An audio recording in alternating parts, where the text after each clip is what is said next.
Assalamualaikum warahmatullahi wabarakatuh. Salam sejahtera untuk kita semua. Pertama, mari kita panjatkan puji dan syukur atas kehadirat Allah Subhanahu wa taala.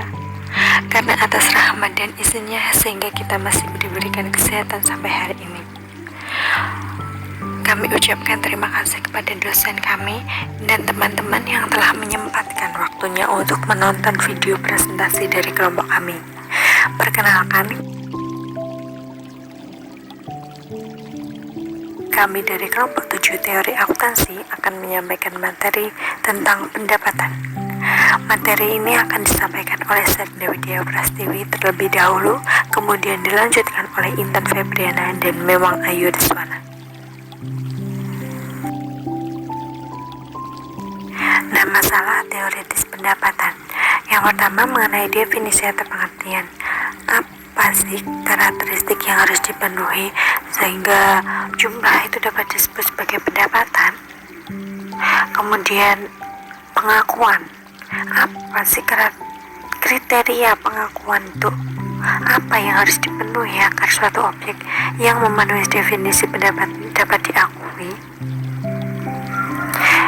Nah, biasanya masalah pengertian dan pengakuan ini adalah masalah yang pada level perekayasaan, sehingga keduanya itu masuk dalam rangka konseptual gitu ya.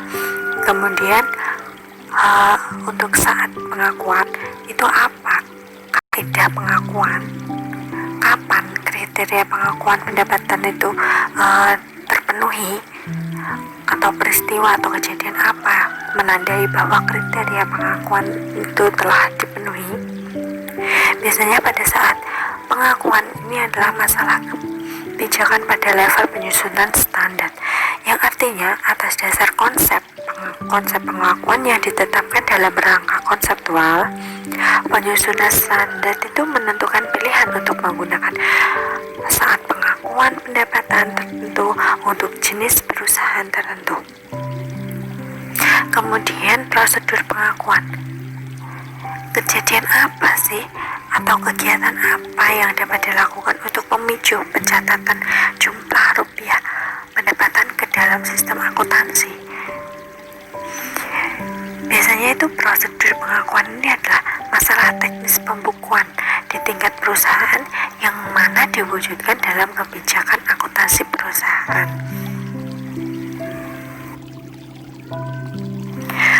Untuk selanjutnya adalah pengertian pendapatan. Pendapatan itu dapat didefinisikan dari berbagai konsep. Dari konsep aliran masuk, itu pendapatan adalah kenaikan aset. Sedangkan jika dengan konsep aliran keluar, pendapatan adalah penyerahan produk yang diukur atas penghargaan produk tersebut. Jadi, pendapatan itu merupakan produk perusahaan sebagai capaian produk perusahaan itu sendiri. Yang mana pendapatan ini itu biasanya dapat diukur dari jumlah aset rupiah yang diterima perusahaan dari pelanggan. Dari beberapa definisi yang telah dijelaskan oleh FASB, IAI, dan APB, sehingga dapat didaftar karakteristik atau kata kunci yang membentuk pengertian pendapatan. Yang pertama, aliran masuk aset. Pendapatan itu timbul dari transaksi yang menimbulkan kenaikan aset atau aliran masuk aset perusahaan. Nah, aliran masuk aset perusahaan itu adalah jumlah kotornya, yang mana menurut IAI jumlah kotor itu berasal dari transaksi penjualan, imbalan jasa, royalti, bunga, dividen, sewa, dan sebagainya. Kemudian yang kedua adalah operasi utama atau sentral. Nah, kenaikan aset yang menimbulkan pendapatan itu yang berasal dari operasional utama perusahaan dan bukan dari aktivitas seperti investasi atau pendanaan seperti itu. Kemudian yang ketiga, penurunan kewajiban. Nah, misal ketika pengiriman barang maka itu akan mengakibatkan penurunan kewajiban, yang mana penurunan kewajiban ini akan menimbulkan pendapatan. Kemudian yang keempat adalah entitas. Nah, untuk yang keempat ini, pendapatan itu dari kenaikan aset yang akan menimbulkan pendapatan ini merupakan aset milik entitas atau perusahaan. Kemudian yang kelima, produk perusahaan. Tadi kan sudah saya jelaskan mengenai pendapatan itu adalah produk perusahaan sebagai hasil dari capaian produktif perusahaan itu sendiri. Jadi, pendapatan itu dapat diakui selama kegiatan produktif perusahaan dan bukan hanya saat penyerahan produk ke pelanggan saja.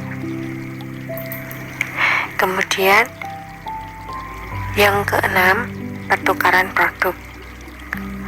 Misal ketika terjadi pengiriman barang atau penyerahan barang ke pelanggan, itu maka kan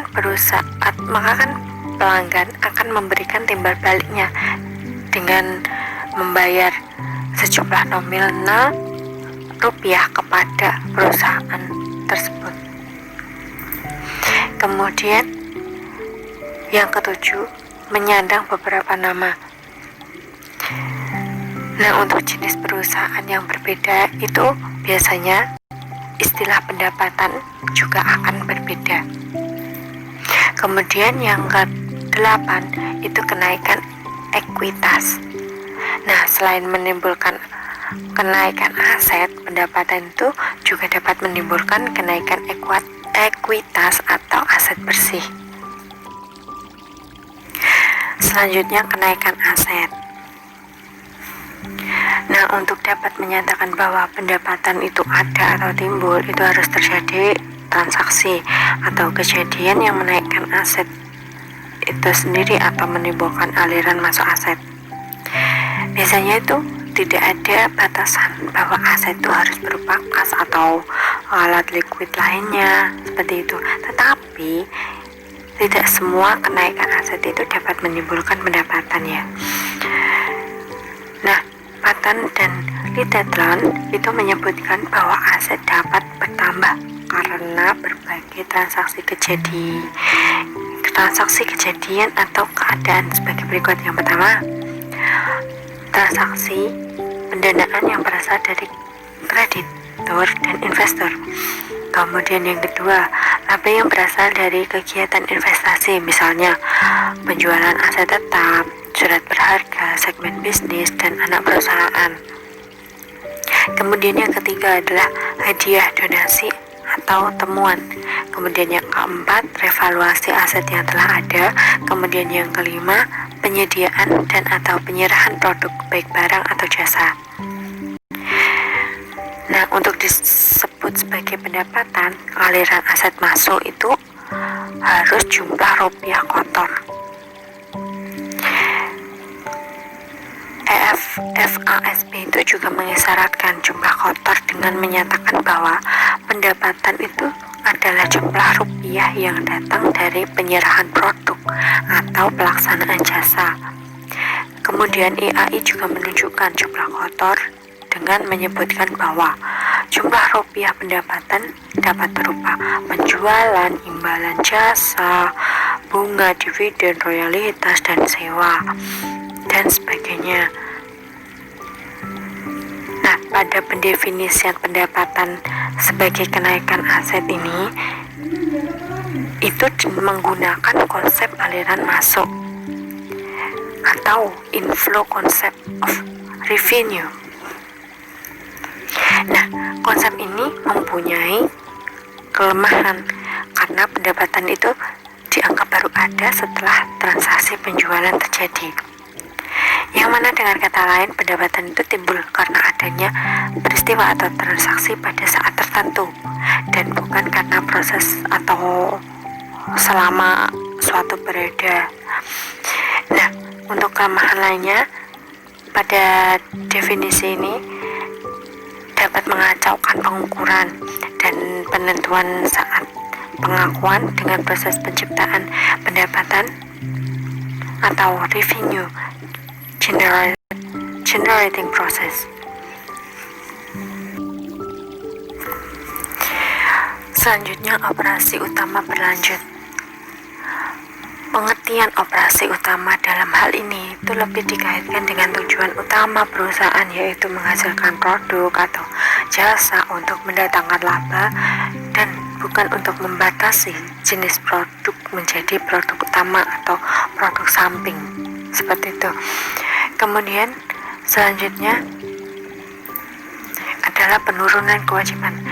Nah, pendapatan itu tidak hanya didefinisi dari sudut kenaikan aset, tetapi juga dari penurunan atau pelunasan kewajiban. Yang mana pendapatan dari pelunasan kewajiban ini biasanya jumlah rupiah yang diterima itu diperlukan sebagai pendapatan tangguhan yang statusnya itu adalah kewajiban sampai ada prestasi dari perusahaan tersebut berupa pengiriman barang atau pelaksanaan jasa. Kemudian selanjutnya, satuan entitas atau perusahaan. Pendapatan itu didefinisikan sebagai kenaikan aset, bukannya kenaikan ekuitas bersih, meskipun kenaikan aset itu pada akhirnya berpengaruh terhadap kenaikan ekuitas bersih. Ekuitas itu naik karena pendapatan.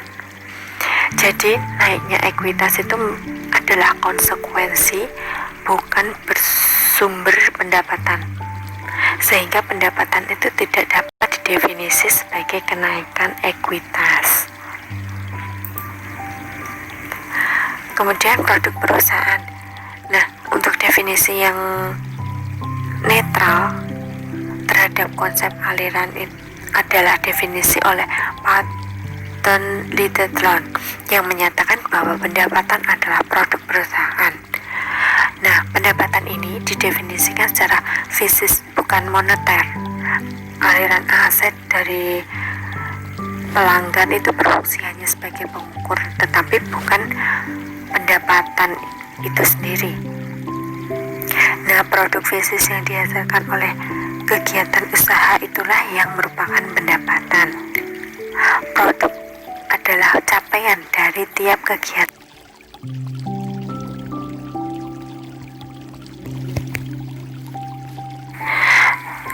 Yang mana dengan menyatakan bahwa pendapatan adalah produk perusahaan, definisi oleh Patton Littleton ini bisa dibilang bersifat netral. Nah, bila dari beberapa definisi itu digabung, ada dua aliran yang berkaitan dengan pendapatan, yaitu aliran fasis dan moneter. Pendapatan itu merupakan aliran masuk aset, masuk ke unit moneter, dan hal tersebut itu berkaitan dengan aliran fisis berupa penyerahan produk output dari perusahaan. Selanjutnya, pertukaran. Nah, Patton Littleton itu masukkan kata pertukaran atau exchange karena pendapatan itu pada akhirnya harus dinyatakan dalam satuan moneter untuk dicatat dalam sistem pembukuan. Nah, satuan moneter yang paling objektif itu adalah kalau jumlah rupiah itu merupakan hasil transaksi atau pertukaran antara pihak independen. Pendapatan untuk suatu periode merupakan akumulasi pendapatan yang diukur secara objektif tersebut. Kemudian selanjutnya adalah berbagai bentuk danama,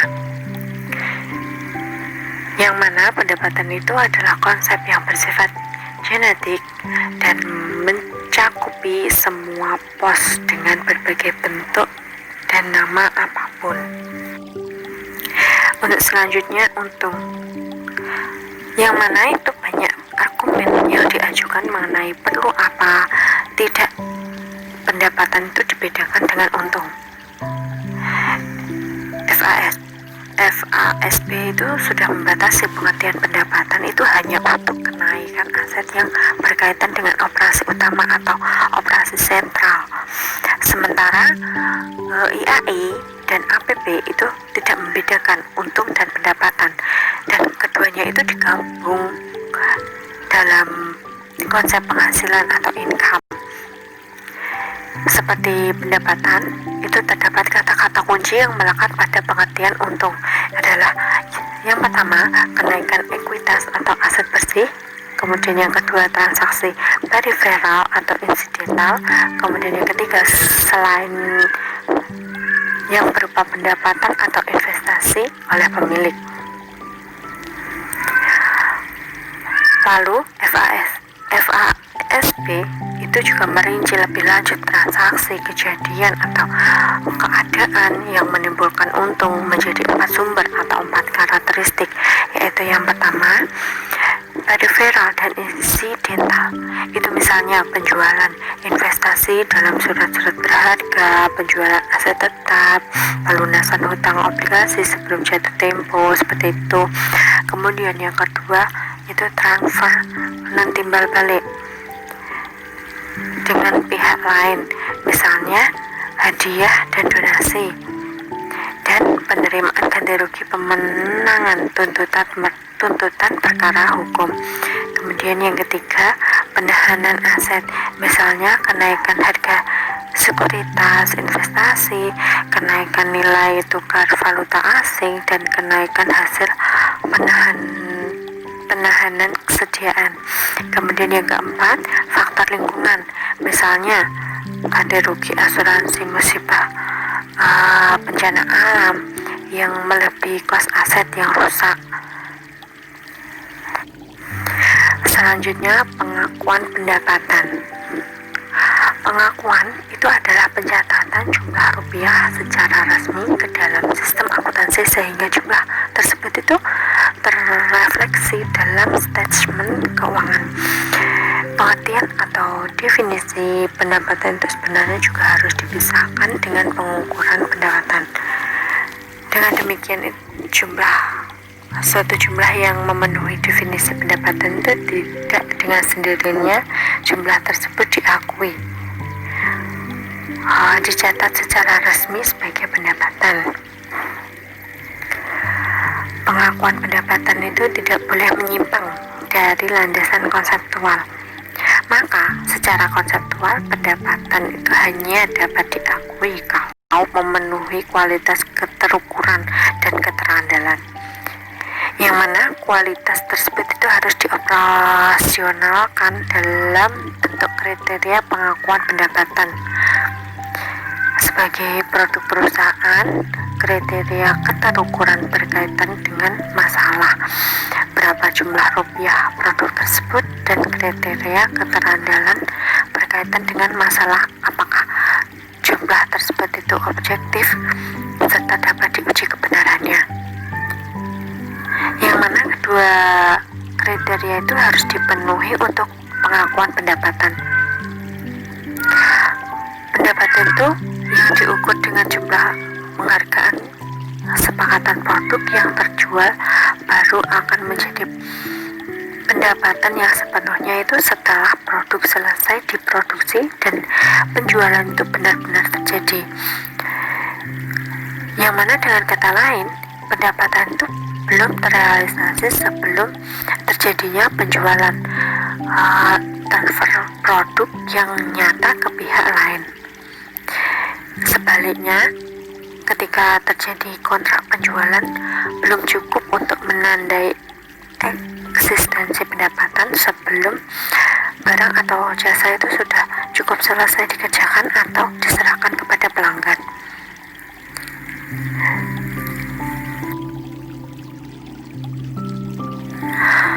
Pembentukan pendapatan. Pembentukan pendapatan adalah suatu konsep yang berkaitan dengan masalah kapan dan bagaimana sesungguhnya pendapatan itu timbul atau menjadi ada. Konsep pembentukan pendapatan itu menyatakan bahwa pendapatan itu terbentuk, terhimpun, atau terhak bersamaan dengan dan melekat pada seluruh atau totalitas proses berlangsungnya operasi perusahaan dan bukan sebagai hasil transaksi tertentu. Dengan kata lain, sebelum penjualan itu terjadi, pendapatan itu sudah dianggap terbentuk seiring dengan berjalannya operasi perusahaan. Yang mana konsep pembentukan ini sering disebut dengan pendekatan proses pembentukan pendapatan atau pendekatan kegiatan. Pendekatan ini dilandasi oleh konsep dasar upaya dan hasil atau capaian serta kontinuitas usaha, yang mana biaya itu mempresentasikan upaya dan pendapatan itu mempresentasikan capaian, karena tujuan utama perusahaan itu adalah menciptakan laba yang besar gitu. Dan operasi perusahaan itu dalam arti luas mempresentasikan upaya, sedangkan produk yang dihasilkan itu merupakan capaian. Sehingga dapat dikatakan bahwa setiap kali cost itu terjadi dalam tiap tingkat operasi perusahaan, maka sejumlah laba telah terbentuk secara proporsional dengan cost yang terjadi. Dengan kata lain, begitu cost itu diolah, maka pendapatnya bila perusahaan itu belum melakukan kegiatan operasi apapun, maka pendapatan belum terbentuk. Nah, pendekatan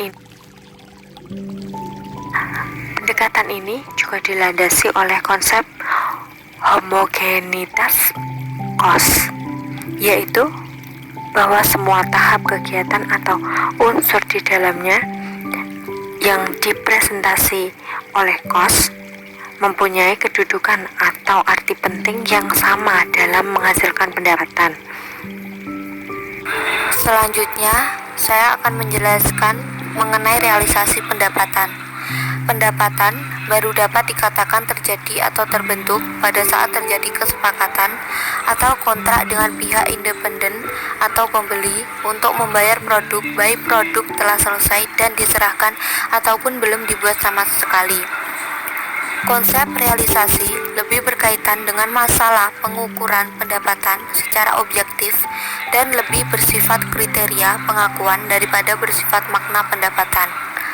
Konsep realisasi atau pendekatan transaksi lebih menekankan kepada kejadian atau event yang dapat menandai pengakuan pendapatan, yaitu yang pertama, kepastian perubahan produk menjadi potensi jasa lain melalui proses penjualan yang sah atau semacamnya, atau misalnya kontrak penjualan. Yang kedua, penguatan atau validasi transaksi penjualan tersebut dengan diperolehnya saat aset lancar, kas, setara kas, atau piutang.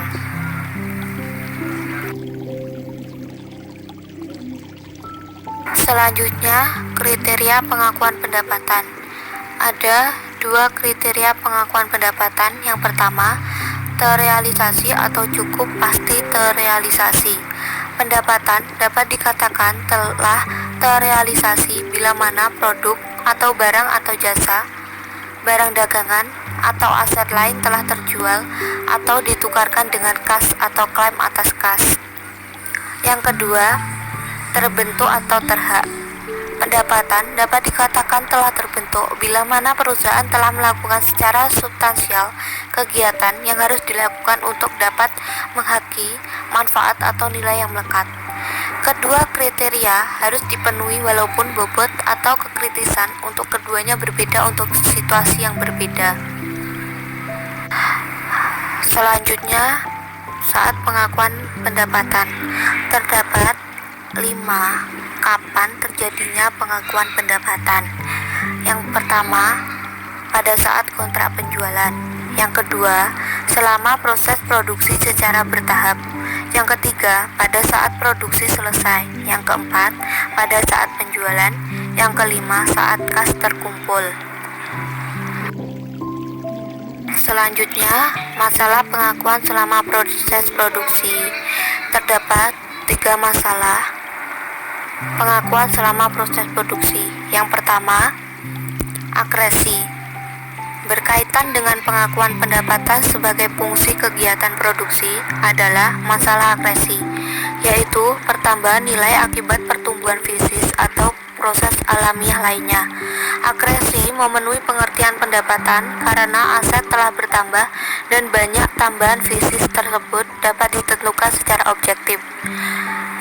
Pemecahan yang paling baik untuk pengakuan pendapatan sehubungan dengan akresi adalah pergantian takaran penanding pendapatan dan biaya dari periode tahunan keangkatan produk. Yang kedua, apresiasi. Apresiasi yaitu selisih nilai pasar wajar aset perusahaan dengan kos atau nilai buku aset terdepresiasi. Apresiasi berlaku untuk semua jenis aset yang tidak terbatas pada aset yang dikategori sebagai produk. Apresiasi lebih kurang memenuhi pengertian pendapatan karena tidak berkaitan langsung dengan operasi perusahaan tetapi lebih berkaitan dengan kondisi pasar. Yang terakhir, penghematan kos. 2 pos yang bersangkutan dengan proses pembelian yang sering dianggap sebagai pendapatan yaitu potongan pembelian dan pembelian dengan harga murah atau pembelian beruntung. Potongan pembelian tidak memenuhi definisi pendapatan karena berkaitan dengan proses pembelian yaitu proses pemerolehan aset pada tingkat awal. Selanjutnya, masalah pengakuan saat penjualan. Yang pertama, kembalian dan potongan tunai. Kembalian atau return untuk suatu periode yang timbul akibat barang cacat atau rusak dicatat dengan membalik jurnal yang telah dibuat pada saat penjualan dengan jumlah rupiah pengembalian. Adanya potongan tunai penjualan sama sekali tidak menghalangi pengakuan pendapatan pada saat penjualan. Potongan tunai adalah potongan yang ditawarkan penjual melalui terma penjualan. Yang kedua, hak pengembalian barang. Yang ketiga, kos purna jual. Masalah yang bersangkutan dengan penyesuaian yang diperlukan untuk mengakui pengaruh kegiatan diukur dengan kos yang mungkin akan terjadi setelah penjualan dan dapat dibebankan terhadap penjualan tersebut. Terdapat cara yang cukup layak untuk mengatasi masalah tersebut dengan cara mendebit jumlah rupiah taksiran kos kegiatan dengan mengkredit jumlah rupiah yang sama ke dalam suatu akun cadangan melalui penyesuaian akhir tahun. Yang keempat, kerugian piutang. Kerugian piutang dapat diatasi dengan membentuk cadangan kerugian piutang. Pendapatan dapat disajikan dengan statement sejumlah piutang yang benar-benar dapat direalisasi. Kerugian piutang yang ditafsir dapat disajikan dalam kelompok biaya dalam statement laba rugi sebagai biaya penjualan yang bersangkutan dengan pengumpulan piutang atau dapat juga sebagai pengurang langsung pos pendapatan, misalnya penjualan.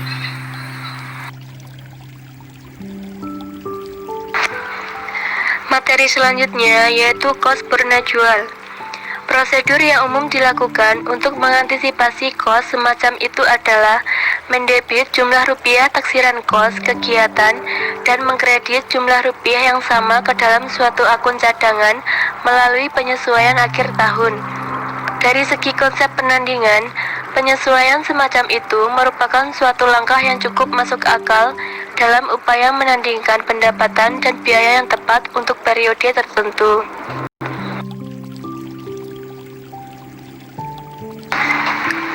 Kerugian piutang.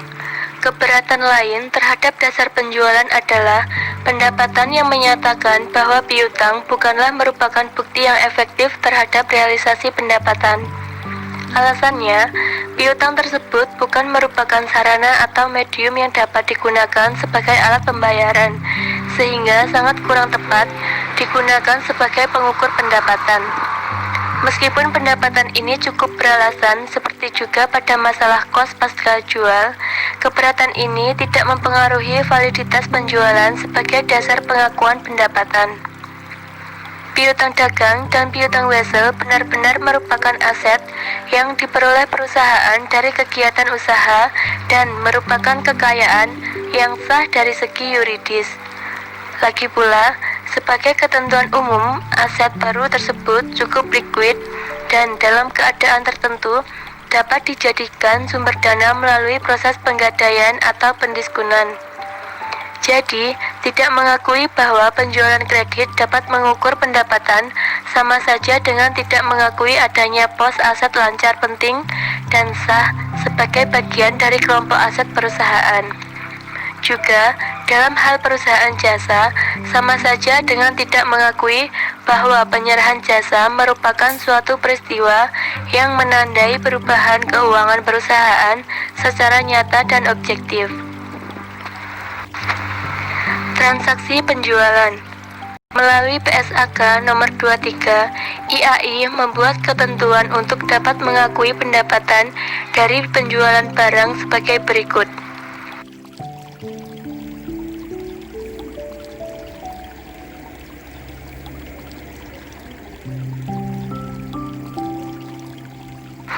Dilihat dari pasal 13 atau 38, yaitu perusahaan telah memindahkan resiko secara signifikan dan telah memindahkan manfaat kepemilikan barang kepada pembeli.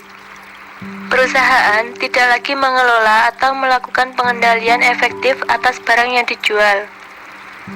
Jumlah pendapatan tersebut dapat diukur dengan andal. Besar kemungkinan manfaat ekonomi yang dihubungkan dengan transaksi akan mengalir ke perusahaan tersebut. Biaya yang terjadi atau yang akan terjadi sehubungan dengan transaksi penjualan dapat diukur dengan andal. Selanjutnya, pada saat kas terkumpul. Pengakuan pendapatan pada saat kas terkumpul sebenarnya merupakan pengakuan pendapatan berdasarkan asas kas, cash basis. Sebagai penyimpangan dari standar pengakuan seluruh pendapatan pada saat penjualan, penerapan dasar kas paling banyak dijumpai dalam perusahaan jasa atau perusahaan yang melakukan penjualan secara angsuran. Berbeda dengan pengakuan pada saat kontrak yang barangnya belum diserahkan, pengakuan dasar kas digunakan untuk transaksi penjualan yang barang atau jasanya telah diserahkan atau dilaksanakan, tetapi kasnya baru akan diterima secara berkala dalam waktu yang cukup panjang. Alasan digunakannya dasar ini adalah adanya ketidakpastian tentang kolektibilitas atau ketertagihan piutang.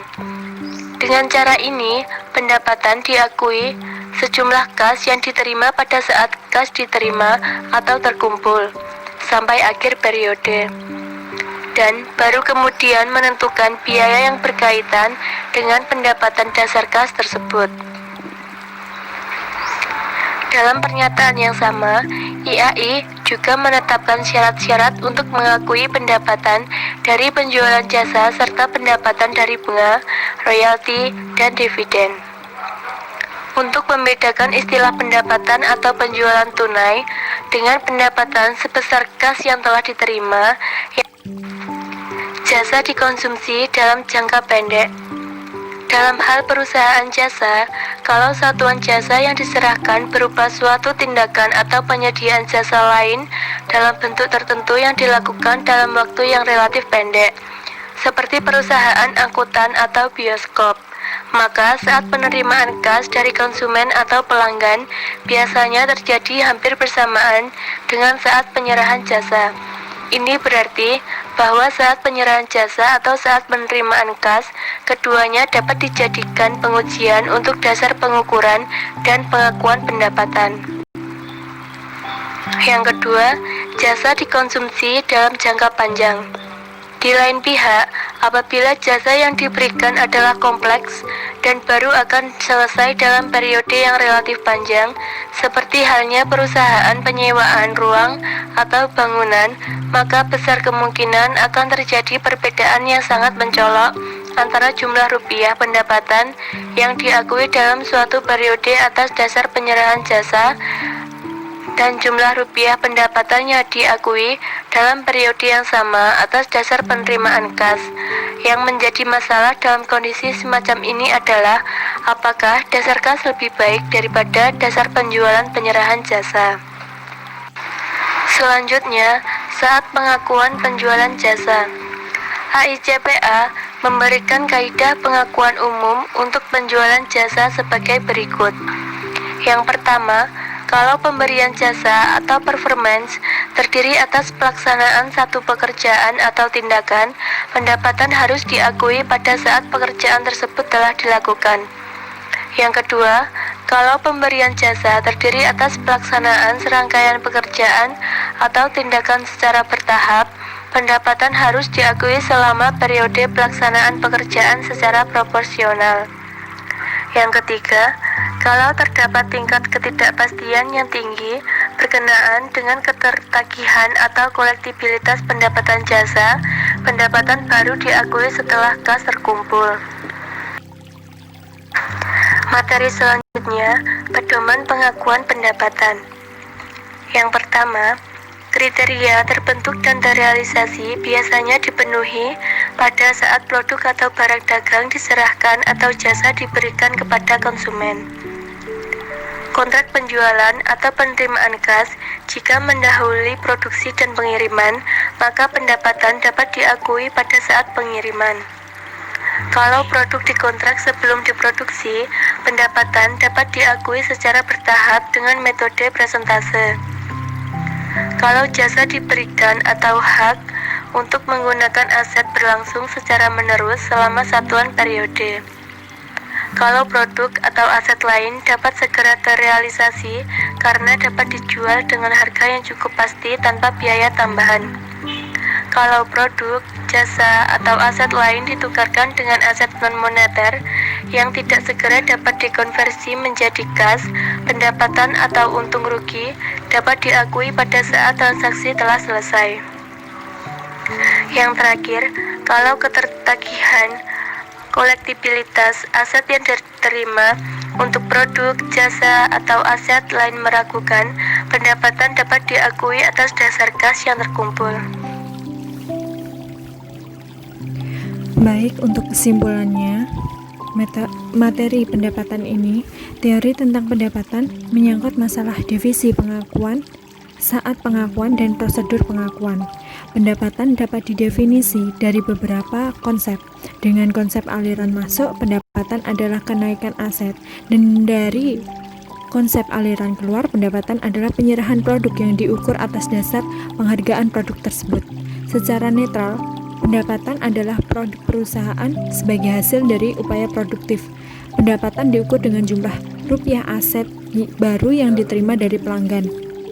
Pendapatan atau untung yang berasal dari kegiatan insidental, transfer non-timbal balik, penahanan aset, dan faktor lingkungan tidak dengan sendirinya merupakan pos non-operasi.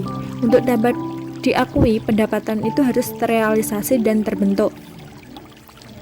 Saat penjualan merupakan saat yang paling utama dan menjadi standar dalam pengakuan pendapatan karena pada saat itu pendapatan telah terbentuk dan terrealisasi. Keberatan terhadap dasar penjualan dapat diatasi secara mudah dengan pencadangan kos pos purna jual, potongan tunai, kembalian, dan kerugian piutang.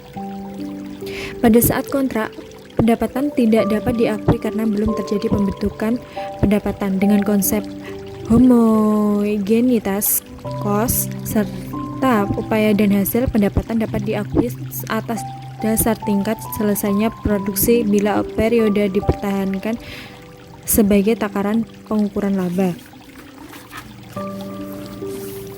Pendapatan tidak timbul dari proses perolehan aset. Pendapatan harus merupakan produk perusahaan atau hasil kegiatan produktif.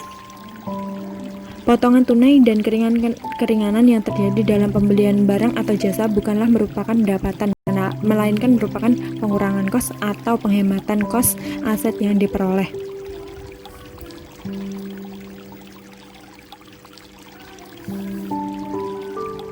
Penjualan harus diartikan secara ekonomik. Dengan terjadinya penjualan, berarti kos produk telah berubah bentuk menjadi aset baru yang sudah pasti jumlah rupiahnya. Demikian yang dapat kami sampaikan. Dari kelompok 7, bila ada salah kata, kami mohon maaf yang sebesar-besarnya. Wassalamualaikum warahmatullahi wabarakatuh.